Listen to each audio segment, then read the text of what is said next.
Do you have a big problem with food chaos in your chest freezer? I have not organized this one yet. It's kind of chaotic. If I want to access anything underneath, I have to start taking everything out in order to access what's underneath. I bet you can relate. I created freezer sanity bins. Never get lost in your freezer again. There is a regular size with one divider and a large size with two dividers. They are sturdy, no cardboard in the sides, base, or divider. It's a waterproof fabric that washes easily. Long handles, tested to carry up to 50 pounds of food. I wanted an organizing system that would make food easy and quick to find. So today we will organize this chest freezer. I'm going to take everything out and then we're going to put them into freezer sanity bins.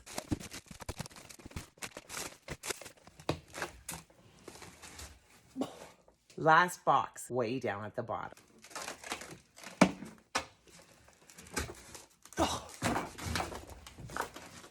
Okay, so freezer is empty. We will start repacking.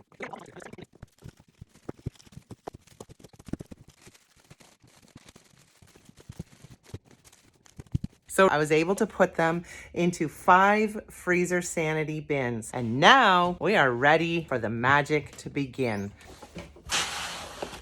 Fits in that cubby perfectly. You deserve a freezer that will work for you, where you will never get lost in your freezer again and you'll always know it's at the bottom of your freezer. Go to www.freezersanity.com and order a 2-pack or 4-pack of the regular or large. I am cheering you on. Go get stocked up and save your freezer sanity.